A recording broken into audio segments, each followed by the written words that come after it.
Hmm? Okay.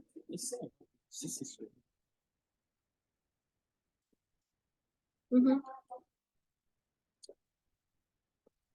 C'est bon.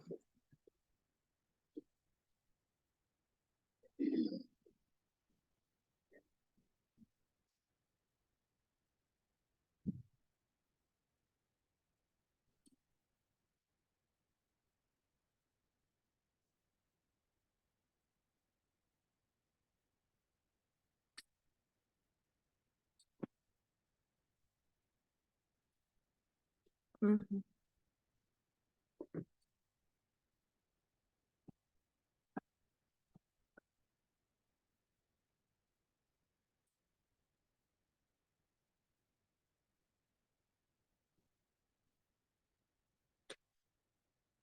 Bienvenue à tous, bonjour. Nous allons commencer notre moment de partage, l'enseignement de la parole de Dieu sur un sujet clivant, mais je vous invite d'être patient parce que ce n'est pas un sujet facile compte tenu du contexte. Alors,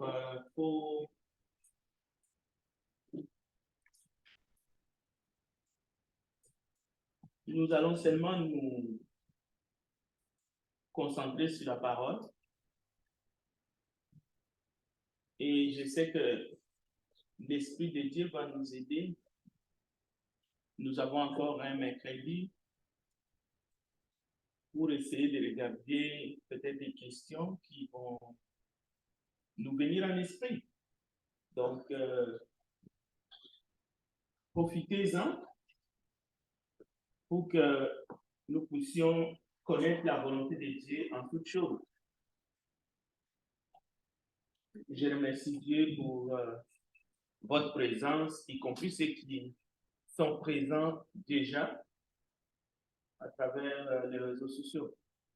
Mais je voudrais aussi remercier notre frère Vito qui nous a dirigé dans la prière et notre frère Kelly qui va présider le culte, qui va tenir le programme jusqu'à la fin du culte ce matin. Alors, prenez votre Bible. Nous allons voir l'ainsi dit le Seigneur dans sa parole, inspirée, mais nous allons aussi faire quelques déclarations de droit qui se retrouvent dans plusieurs constitutions du monde et en particulier dans notre pays, le Canada, pays d'accueil, pays des visiteurs, pays qui nous permet d'exercer, de pratiquer notre foi de manière libre.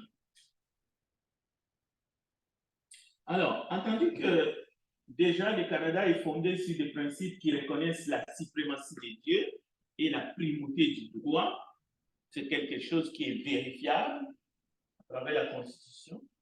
Et nous avons la Charte canadienne des droits et libertés qui garantit les droits et libertés tels qu'énoncés dans la Charte. Ces libertés sont fondamentales et nous allons citer quelques-unes de ces libertés fondamentales. Dans la Charte canadienne,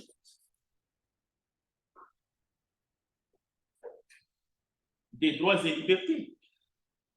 Mais en même temps, je ne parlerai pas de la Charte québécoise parce que ça va de soi. Alors, on trouve dans la Charte canadienne la liberté de conscience et de religion, la liberté de pensée, la liberté de conscience et de religion, la liberté de croyance, la liberté d'opinion et la liberté d'expression. Ce sont des libertés très importantes et ça compte beaucoup pour que cette nation soit une nation qui est élevée dans ce monde. Il y a aussi la liberté de réunion pacifique. la liberté d'association, et nous avons des garanties juridiques. Je ne pouvais pas les énumérer. C'est trop long, mais quand même, au point 7, écoutez bien, chacun a droit à la vie, à la liberté et à la sécurité de sa personne. Il ne peut être porté atteinte à ses droits qu'en conformité avec les principes de justice fondamentale. Donc, nous vivons dans une société qui est organisée. C'est le moins qu'on puisse dire, mais on peut dire quand même qu'on est béni dans un sens. C'est une grâce, c'est un privilège. Et là encore, nous ne disons pas que ce n'est pas fait. Mais alors, tout ceci, cette petite démarche, c'est pour ressortir deux termes, qui est là, d'abord la liberté, mais plutôt la vie et la personne humaine. Mais on ne peut pas voiler quand même que le Canada est fondé sur des principes qui reconnaissent la suprématie de Dieu. On ne peut pas les voiler. Même si en pratique, on peut avoir des opinions divergentes. Et ce n'est pas seulement le Canada, plusieurs pays au monde, on voit que Dieu est cité dans la Constitution, au moins cité ou reconnu comme tel. Pas de manière utopique, mais quand même. Il s'agit vraiment de Dieu créateur. Alors, dans Genèse chapitre 4, versets 8 à 23, nous ne lirons pas tout, mais je vous donne ces textes pour que vous puissiez voir l'histoire de Dieu et les deux enfants d'Adam, Caïn et Abel. C'est-à-dire dans l'échange entre Dieu et Caïn et Abel aussi, Dieu est en train, à sa manière, de montrer que la vie de la personne humaine compte. C'est pour cela que Dieu demande à Caïn de maîtriser sa colère et de ne rien faire, de ne pas porter atteinte à la vie de son frère. Donc, Dieu agit de manière préventive. Alors, c'est vrai que quand nous parlons de la Charte canadienne des droits et libertés qui garantit des droits et des libertés fondamentales, au fait, nous voulons montrer dans ce sens-là, ces soucis au moins, que chaque personne humaine, chaque vie de la personne humaine compte. Pas seulement pour les humains, pour l'État ou pour les États du monde, mais en tout cas pour notre Dieu qui nous a donné, qui nous a prêté cette vie aussi. Si on fait les liens avec les textes de Genèse chapitre 4.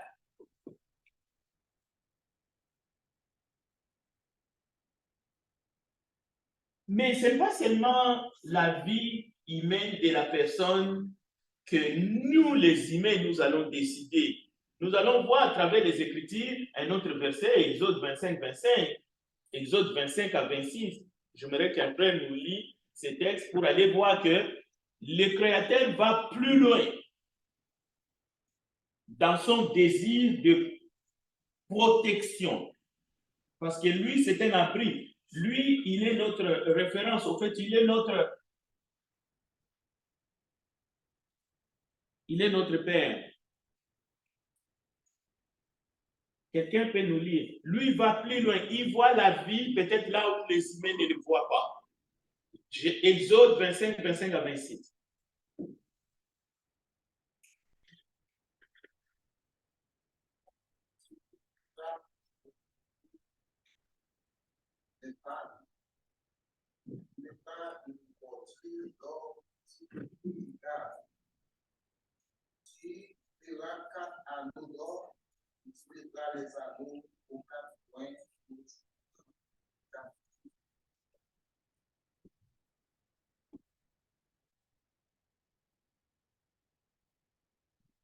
notre éternel, ce n'est pas les textes que je cherche.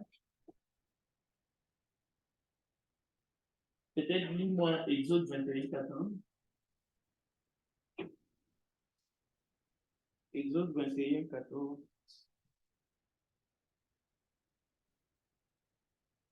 Laisse quelqu'un agir méchamment contre son prochain en employant la ruse pour le tuer, l'achita, même de mon père, le faire. Tiens. Oui, Emmanuel. C'est ça. Vous avez entendu ce passage? Je cherche un autre.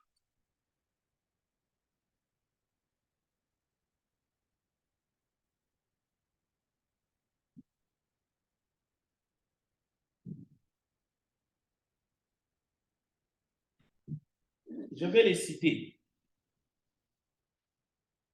Vous servirez l'Éternel votre Dieu, et il bénira votre pain et vos eaux, et j'éloignerai la maladie du milieu de toi. Il n'y aura pas dans ton pays ni femme qui avorte, ni femme stérile. Je remplirai le nombre de tes jours. L'Éternel est en train de dire déjà à son frère, je garantis, je vous donne un certain nombre de garanties. Parce que la vie de la personne, de chaque être humain, même si c'est une vie qui ne vient que de commencer, oui. Ok, Exode 23, verset 26. Merci, frère Mike. Alors, ça, c'est le texte que je viens de vous lire, donc ce n'est pas Exode 25, mais c'est Exode 23. Alors, cette vie humaine, elle est chère, elle est précieuse. Dieu dit, je garantis, comme la Constitution, dans la Charte, garantit un certain nombre de libertés fondamentales pour préserver la vie humaine, la vie de la personne humaine. C'est vraiment important. Alors, nous allons voir que dans notre monde, ou dans le monde tout simplement, qui appartient à Dieu, les humains, dans l'histoire du monde, il y a une tendance des moralités qui changent.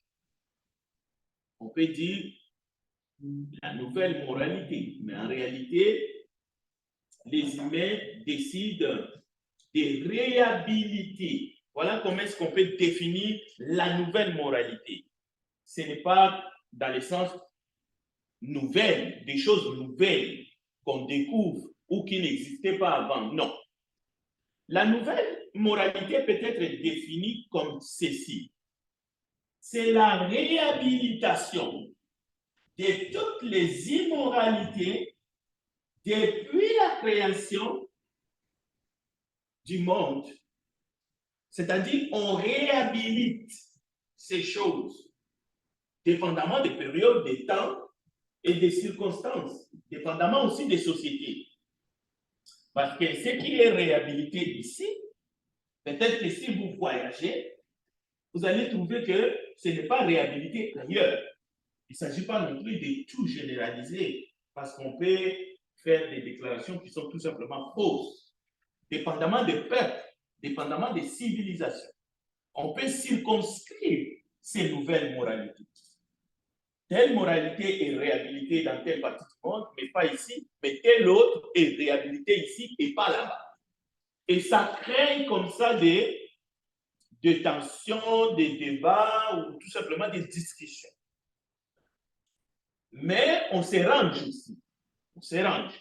C'est-à-dire, même si on n'a pas appuyé aujourd'hui, peut-être que demain, on appuierait telle moralité, où on laisserait faire, où on se sentirait impuissant ou impuissant. Donc, il faut comprendre ces phénomènes-là dans ce sens. Et dans la réhabilitation des immoralités, comme nouvelle moralité, il y a aussi une philosophie qui vient avec. C'est la philosophie qui consiste d'appeler le mal bien, par exemple, ou le bien mal. Ça va dans les deux sens aussi. Ce qu'on appelait mal hier, Aujourd'hui, on peut l'appeler bien. Ou ce qu'on appelait bien dans le passé, on peut l'appeler mal aujourd'hui. Ainsi de suite. Alors, on doit vivre dans tout cela. On doit savoir comment bien vivre. Au fait, on doit savoir comment garder sa foi. Alors, il y a des phénomènes, j'ai pris quelques exemples, que ce soit les suprémacistes, il y en a qui croient qu'ils sont au-dessus des autres. Il y a les racismes, il y a beaucoup. Il y a les guerres aussi. Il y a des gens qui pensent qu'il y a des guerres qui sont légitimes, ou les guerres de conquête, ainsi de suite. Mais il y a toutes sortes. Dans la moralité nouvelle, dite nouvelle, il y a toutes sortes de choses. Il ne faut pas seulement se focaliser sur une chose. Non, il y a plein. Il y a des situations qui sont... Par exemple, les relations entre adultes et mineurs. Ça varie. Avant, c'était quelque chose que tout le monde pouvait décrire. Comment est-ce qu'un adulte peut avoir des relations intimes avec un mineur? Mais non, avec le temps, soit on va baisser l'âge, ainsi de suite, pour essayer de normaliser au fait ces choses au nom des droits et libertés, par exemple. L'adultère est normalisé dans un grand nombre de pays aujourd'hui. C'est-à-dire, on vient de les dépénaliser. Donc, ce n'est plus, dans certains pays du monde, ce n'est plus considéré comme un mensonge ou un crime ou un péché. Non, c'est ni normal. C'est-à-dire que quelqu'un peut commettre l'adultère dans certains pays sans que cela soit considéré comme une faute. Ça devient légitime, quelque chose, ça devient quelque chose qui est bien. Avant, ce n'était pas bien, mais là, ça devient bien. Mais il ne faut pas généraliser. Pendant des pays où la loi est votée, acceptée, débattue, et après, ça passe. Et une fois que ça passe, ça passe. On peut ne pas être d'accord, mais on ne va pas se battre pour essayer d'imposer notre manière de penser. Le but n'est pas là. Mais nous, ici, on va regarder à la lumière de la parole, qu'est-ce que la parole nous enseigne. Comme les cas des mineurs, le problème des mineurs enceintes, par exemple, et qui continuent à aller à l'école, ainsi de suite. Avant, ce n'était pas possible qu'à l'école, on voit une jeune mineure enceinte et puis sur le banc d'école en train d'étudier avec les autres. C'est pas normal. Mais aujourd'hui, c'est tout à fait normal, dépendant des sociétés où c'est accepté et c'est acceptable. Et on peut parler de drogue et beaucoup d'autres choses. Donc, la nouvelle moralité, c'est la réhabilitation de toutes les immoralités depuis les temps, jadis décriées, mais qu'on normalise. Au fait, c'est de cela. L'enseignement dans les églises du Christ, c'est comme ça qu'on définit la nouvelle moralité. Là encore, je viens avec un texte de 1 Jean chapitre 4, verset 1 à 2. Je demande à un frère de nous lire les textes pour que nous puissions savoir comment nous positionner face à cela. La question n'est pas comment est-ce que nous allons nous battre. Non, ce n'est pas un combat de boxe ou de catch. Non, il ne s'agit pas de nous irriter non plus. Mais comment est-ce que nous pouvons nous armer dans le but de garder nos convictions, de rester fidèles jusqu'à la fin de nos vies, de rester fidèles aux enseignements du Seigneur Jésus. Alors, 1 Jean 4, verset 1 à 2. Aimer la vie par foi à l'esprit, et éprouver les esprits, savoir si sont de Dieu. En plusieurs coups pour être obtenu d'un. Vous connaissez à ceci l'esprit de Dieu. Tout esprit qui confesse Jésus-Christ, venu en chair, est de Dieu. Et tout esprit qui ne confesse pas Jésus n'est pas de Dieu. C'est celui de l'Antichrist, dont vous avez appris la venue et qui maintenant est déjà dans le monde. Vous, petits enfants, vous êtes de Dieu et vous les avez nés. Parce que celui qui est en vous est plus grand que celui qui est en vous. Merci. Alors, vous voyez, merci Marc pour cette lecture-là. Vous voyez, vous pouvez garder ça. Mais attention, plusieurs faux prophètes sont venus dans le monde. Donc, la parole de Dieu nous donne l'avertissement parce que nous sommes dans le monde.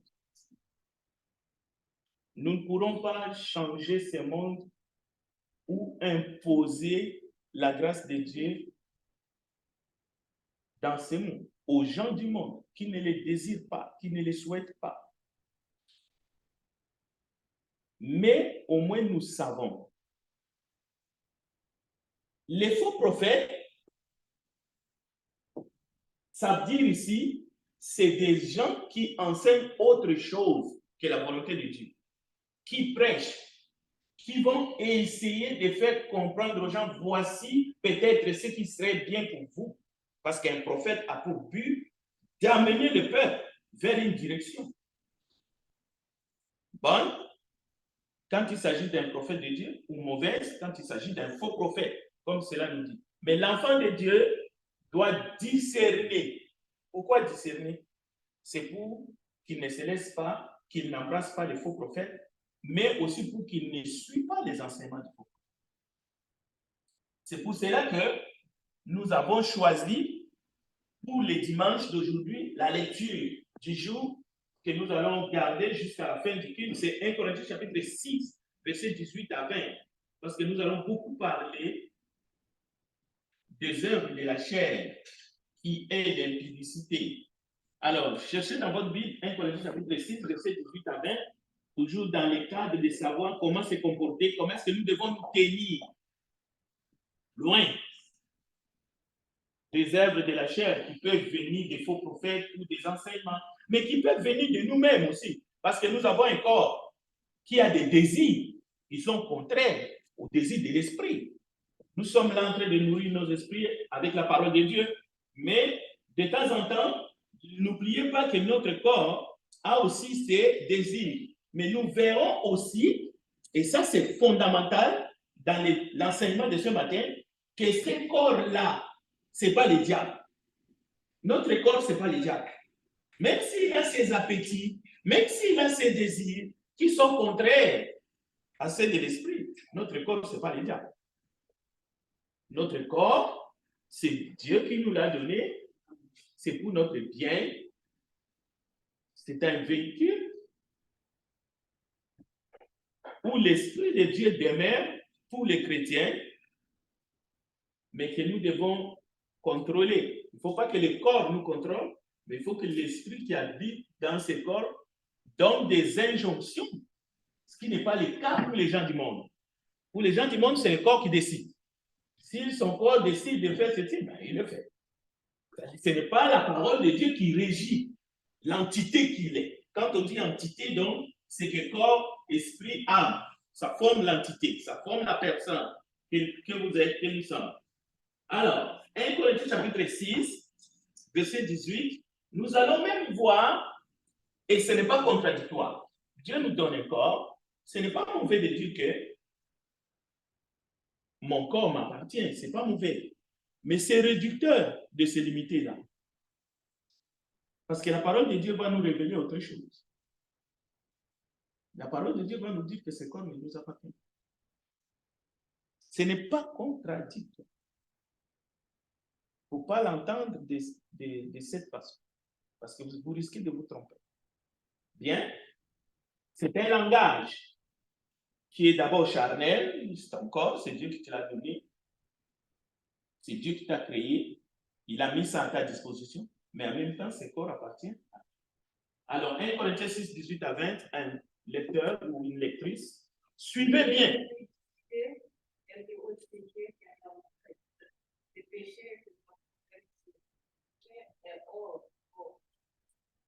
Mais c'est lui qui s'est lié à l'identité, pêche contre son corps.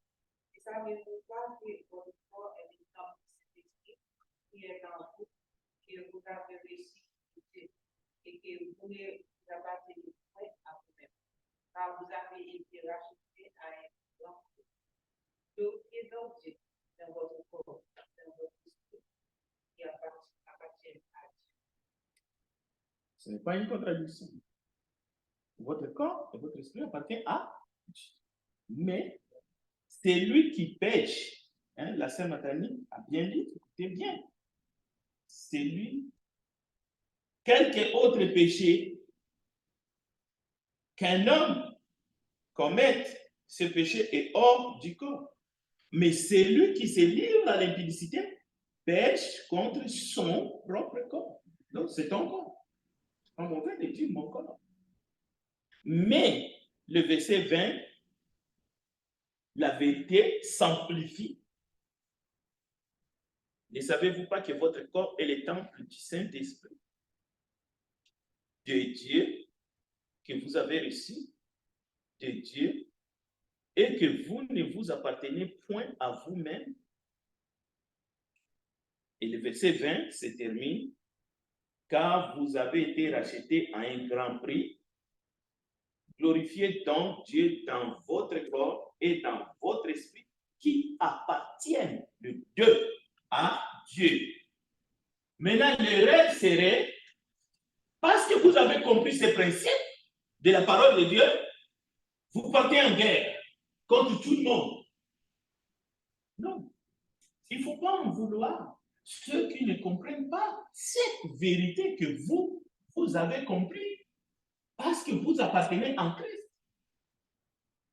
Et que chaque dimanche, vous êtes assis pour écouter l'oracle du Seigneur. Il ne faut pas les en vouloir.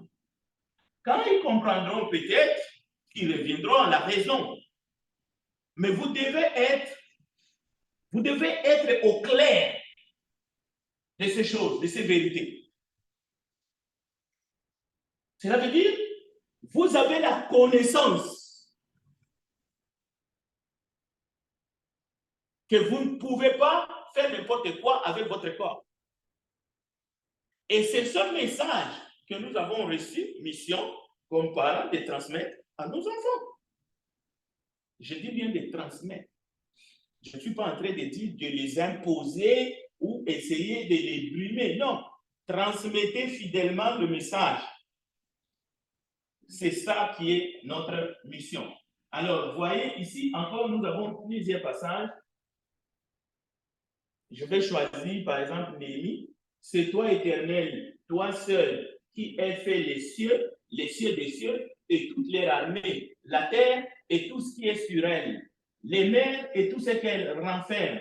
Tu donnes la vie à toutes ces choses et l'armée des cieux se prosterne devant toi. Donc, pour les enfants de Dieu, ceux qui sont rachetés à un grand prix, on ne rachète que la personne qui était esclave. Ils sont délivrés à ce moment et ils peuvent comprendre justement ces choses. C'est pour venir renforcer la compréhension de 1 Corinthiens chapitre 6, verset 18 à 20. Parce que sinon, juste 1 Corinthiens 6, 18 à 20, c'est incompréhensible pour les gens qui vivent dans ce monde et que la Bible qualifie comme étant des hommes animaux. Ils ne comprennent pas les choses de l'esprit. Mais même nous, vous qui êtes dans le corps du Christ, nous avons besoin d'alimenter notre esprit par la parole de Dieu, nous nourrir. Vous voyez, Dieu a pas seulement notre corps, mais toutes choses, y compris les mers et tout ce qu'elles renferment. Et on peut continuer. Il donne vie à toutes ces choses.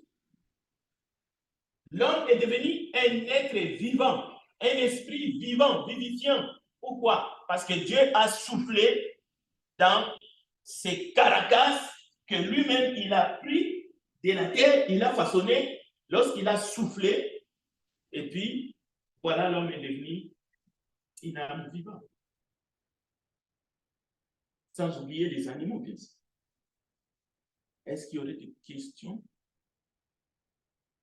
Parce que nous voulons comprendre d'abord. Nous voulons saisir l'essence de la personne, de la vie humaine, pour finir à dire que la vie humaine est sacrée. La personne humaine est sacrée. Et à partir de ce moment-là, notre équation ou bien notre raisonnement, notre esprit sera ouvert à recevoir d'autres vérités, à comprendre qu'on ne peut pas faire n'importe quoi non plus. Au nom du corps ou au nom de nos sentiments ou au nom de la manière qu'on se sent, non. Si nous ne comprenons pas d'où nous venons, nous ne pouvons pas savoir où nous allons et qui nous sommes. C'est tout simplement impossible. Ça devient impossible. Donc, n'hésitez pas si vous avez. Donc, la Bible enseigne. La Bible nous donne l'heure exacte sur la vie ou les commencements de la vie. L'être humain doit savoir véritablement qui il est.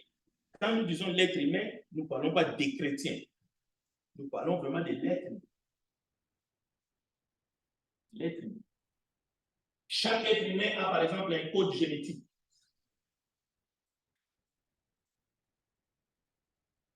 Il n'y en a pas un être humain qui n'a pas un code génétique. À moins de malformation, mais en tout cas, c'est important.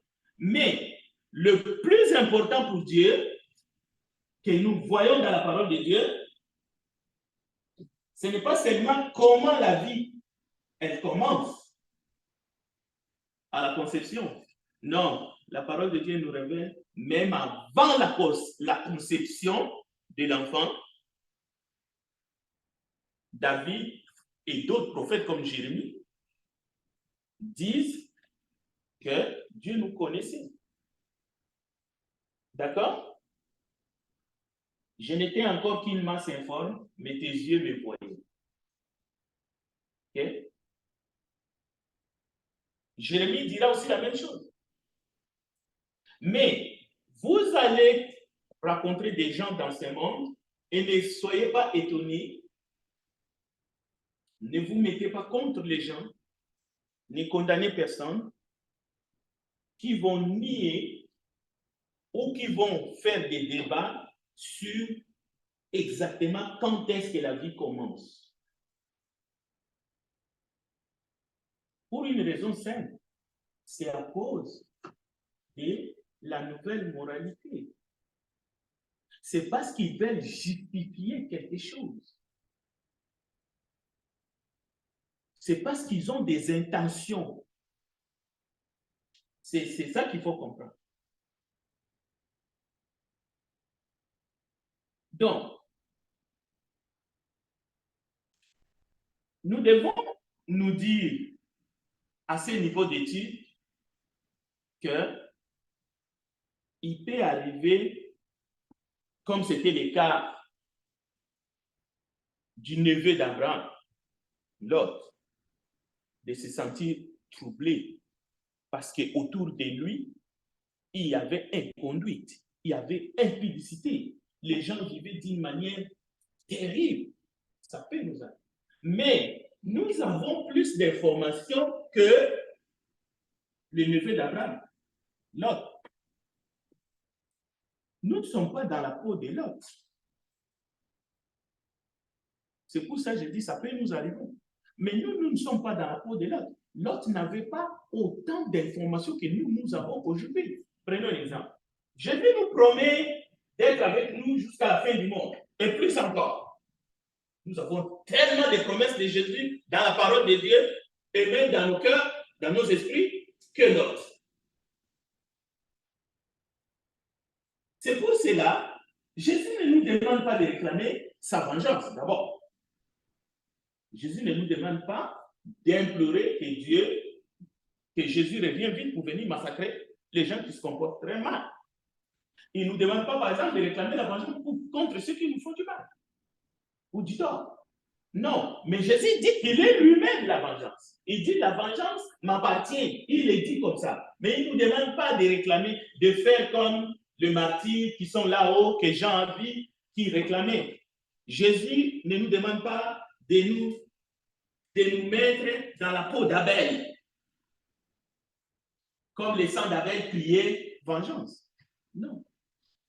Parce que nous, la parole de Dieu est la lumière qui nous conduit, qui nous guide. Et Jésus ne reviendra pas et il ne veut pas que nous mettons dans nos esprits qu'il revient comme seigneur de guerre. Il ne vient pas pour faire la guerre ici-bas. C'est une mauvaise lecture de la parole de Dieu. Il va revenir, mais il est le prince de la paix. Il va revenir peut-être pour faire justice. Mais cette justice-là, la manière qu'il va la rendre, ce n'est pas un spectacle où il va nous montrer des scènes macabres en train de mater les gens. Non, s'il fait ça, il ne sera pas différent de tous les tyrans que nous connaissons ici dans ce monde. Les seigneurs de guerre que nous connaissons, non, il ne revient pas. Oui, il revient dans la gloire, mais il revient pour que nous puissions être avec lui, en tout cas pour ceux qui lui obéissent, dans une vie sans fin et aussi dans une paix sans fin, mais qu'il nous donne déjà. Parce qu'il a dit, je vous laisse la paix, je vous donne ma paix. N'importe qui obéit à l'évangile aujourd'hui reçoit la grâce de Dieu, reçoit la paix de Dieu et il est entre les bonnes mains. Et la Bible dit, heureux le mort qui meurt dans le Seigneur, dès à présent. Donc, il faut comprendre ces choses. Mais ça nous évite, ça ne nous évite pas de discerner ce qui se passe autour de nous et de vivre d'une certaine manière sans être affolé, sans changer notre mission et l'objectif pourquoi l'Église est sur la terre, qui est de prêcher la bonne nouvelle, l'évangile du salut, sans être troublé. Jésus disait toujours à ses disciples, ne soyez pas troublés. C'est important, mais continuez à prêcher la bonne nouvelle jusqu'aux extrémités de la terre. Alors il viendra la fin. Mais Jésus nous promet, je serai avec vous. Mais Jésus ne nous dit pas, je vais chaque fois vous tirer de la terre. Chaque fois que vous serez devant un tribunal ou que quelqu'un voudrait vous faire du mal, j'enverrai un ange, hop, et vous allez disparaître. Lui-même, il n'a pas disparu sur la porte. Alors, je ne dis pas qu'il ne nous vient pas au secours, il vient. Mais cette idée-là est tordue que nous ne passerons pas par des épreuves, ainsi de suite. Mais ce sont des épreuves. Mais jamais vous serez tentés au-delà de vos forces. Ça, c'est une promesse aussi. Il est dit. Donc, alors, je vais terminer par l'exemple du travail. Beaucoup de gens considèrent que le travail est une malédiction. C'est faux. C'est faux. Parce que je sais que, pourquoi je prends cet exemple du travail? À cause de tout ce qui se passe dans le monde, les gens, quand ils pensent à leur travail, comment je vais faire?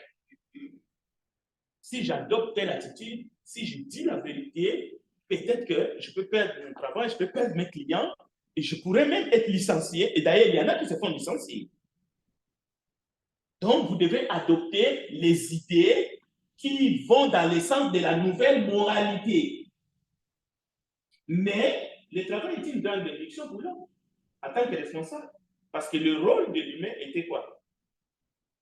De soumettre l'univers, de se soumettre à Dieu, mais de cultiver la terre, de garder les choses. Donc, le chrétien est là aussi pour garder. Mais garder quoi? Nous sommes la lumière du monde et le sel de la terre. Qu'est-ce que nous gardons? Paul disait à Timothée, garde les dépôts. Cela veut dire, nous devons d'abord garder les vérités de Dieu. Nous sommes ici pour que ce monde aille bien. Mais comment ce monde va aller bien? Parce que les sels, c'est une matière de conservation. Sans les chrétiens qui sont dans le monde, mais écoutez, le soleil peut lâcher, la lune peut lâcher, l'ozone là, tout ce que nous respirons là, ça peut lâcher. Et d'ailleurs, nous pouvons être en carence. Si on ne respire plus bien là, c'est fini. Mais Dieu veut que notre présence ici-bas, que nous puissions dégager l'odeur de Christ. Cela veut dire que si tu peux perdre ton gagne-pain parce que tu as dit les bonnes vérités, que les gens de ce monde ont besoin d'entendre. Gloire à Dieu. Gloire à Dieu. Mais au moins tu souffres, pas parce que tu as fait quelque chose du mal, mais tu as fait quelque chose du bien. Voilà les réponses que la parole de Dieu nous donne. Maintenant, ce n'est pas quelque chose que je vous oblige de faire de manière sans discernement. Non. Et les textes que je vous conseille de lire, c'est Genèse 2, versets 15 à 24. Vous allez voir. C'est dans ces contextes-là qu'il faut voir même l'enseignement sur le mariage, ainsi de suite. Les gens disent qu'ils se marient pour les meilleurs et pour les pires. Mais regardez en réalité, pourquoi il y a tellement de taux de divorce? C'est parce que les gens ne sont pas prêts peut-être à accepter même la petite, même la moindre difficulté dans le mariage. Ils trouvent l'occasion pour sortir de leur engagement. Ils ont besoin d'être bien soignés, bien traités. Oui, on se marie pour que on se sent toujours bien. C'est le bonheur parfait. Non. Comment tu peux réclamer le bonheur parfait dans un monde tordu, dans un monde foutu? Mais on peut se mettre ensemble pour essayer d'élever nos enfants, de chercher à faire la volonté de Dieu, mais en acceptant de souffrir aussi, en se supportant les uns les autres, mais pas en allant à Guadalajara, là où l'adultère est permis, même en plein air, et puis vous allez au Mexique, vous dites non, maintenant il n'y a plus de pénalité pour faire l'adultère. Non, ça c'est la débauche. C'est la débauche. Ce n'est pas écrit dans la parole de Dieu. Alors, je ne sais pas s'il y a des questions, je vais m'arrêter, il est moins 10. Je vais commencer par Emmanuel, préparez-vous, je vais m'arrêter à moins 5. Oui, Emmanuel. Allez-y.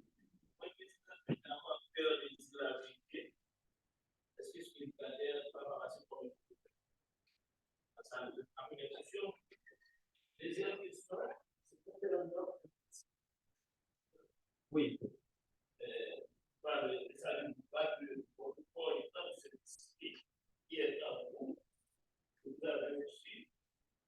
Bon, est-ce que cela ne concerne pas la façon de vêtir les chrétiens, la façon de s'habiller les chrétiens? Est-ce que ne le concerne pas? Bon, pour la première question, je te réponds par un verset biblique, Ézéchiel chapitre 3, verset 20 à 21. Si un juste renonce à ta justice et commet l'injustice, je mettrai un piège devant lui et il mourra. Parce que tu ne l'auras pas averti. Il mourra à cause de son péché. Et l'on ne se souviendra plus de la justice qu'il avait pratiquée. Mais, l'Éternel dit, mais je te réclamerai son sang. Si au contraire, c'est ici la réponse à ta première question, si au contraire, tu avertis le juste, commençons par le juste, pour qu'il ne commette pas de péché et qu'il ne pêche pas, il restera en vie parce qu'il s'est laissé avertir. Et toi, tu auras délivré ton âme. Donc, j'ai fait un petit commentaire, j'ai dit, voilà la bonne délivrance, c'est la vraie. Maintenant, ta question, elle est belle, mais ça ne concerne pas seulement les prédicateurs, ça concerne aussi ceux qui ne sont pas prédicateurs. Si tu n'avertis pas quelqu'un qui... Avertir ici ne signifie pas obliger ou forcer une personne. Je viens de dire ici, on n'impose pas la grâce à qui que ce soit. Mais dire la vérité, c'est une mission de tous ceux qui se réclament en Christ. Ces passages-là, bien qu'il est dans l'Ancien Testament, on peut trouver son correspondant dans la nouvelle, disons dans la bonne nouvelle ou dans le Nouveau Testament aussi. Mais encore une fois, il ne faut pas tomber dans les pièges qui consistent à chauffer les gens en bloc. Quand tu sors, tu vois quelqu'un, il faut lui dire la vérité, il faut lui cracher les cartes de vérité. Ça, c'est aussi une mauvaise compréhension des Écritures. Mais vous connaîtrez la vérité et la vérité vous affranchira. Ça commence d'abord par soi. Mais une fois qu'on a aussi les dons et la manière de le faire, il faut le faire. Parce que si on ne le fait pas, si on a honte du Seigneur Jésus, lui aussi aura honte de nous.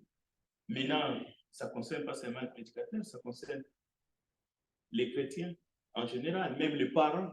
Il y a des parents qui ne disent pas la vérité à leurs enfants. D'accord? Alors, pour acheter la confiance de leurs enfants. Donc, ça va plus loin. Et merci pour cette question.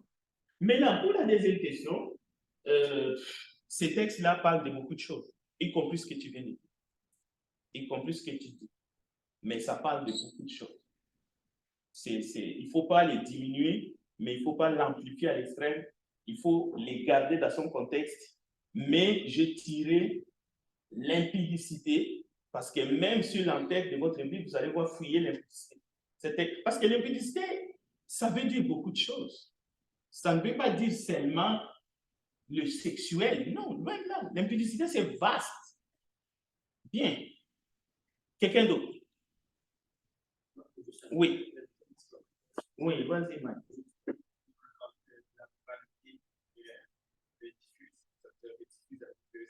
Élastique, notamment parce qu'on et puis aussi, ce que j'ai dans le message, c'est que nous, les chrétiens, c'est de ne pas paniquer, c'est de rester calme, c'est de voir comment est-ce qu'on s'ajuste en fonction de la parole de Dieu pour se positionner par rapport à tous ces événements qui sont autour de nous. Sans, mon Dieu, ma foi, c'est impossible pour nous enlever parce que les mœurs évoluent avec le temps, mais nous, quand on arrive à faire tout ça, comment on garde notre foi. Mais le danger aussi qu'il y a aussi pour les chrétiens aussi, c'est de voir qu'il y a une tendance à vouloir voir, on essaie de trouver un sauveur. On se rabat sur toutes sortes de je sais pas, de faux messagers ou de personnes pour justifier, par exemple, je prends un exemple, je vais donner un exemple. Moi, c'est quand je vois les chrétiens, je regarde aux États-Unis, même ici au Canada, on n'a pas les chrétiens qui parlent de l'ensemble. Comme si dans l'exemple, tout d'un coup, ils disent de moi. Aux États-Unis, on dit de moi, c'est comme si c'était le mystique. C'était en forme de mystique qui était le mouvement conservateur aux États-Unis. Là, on parle de la personne qui a des problèmes d'attachement sexuel, qui a tellement de scandales. On trouve le moyen de tout justifier parce que lui, il dit qu'il est pour avoir une telle vie. Mais sur cette base seulement, il mérite d'être déchiré comme s'il était le super des chrétiens. C'est comme moi, je vois comme un dictateur comme Poutine, tout d'un coup, les chrétiens, c'est Poutine, parce que lui, il est orgueilleux dans ce pays. Donc, on ne peut pas tout le temps montrer déjà aussi là. C'est pas qu'on peut d'abord un monstre, puis on veut le blanc, tout simplement, il devient un saint. Puis les chrétiens, souvent, se refusent dans ce genre de discours-là.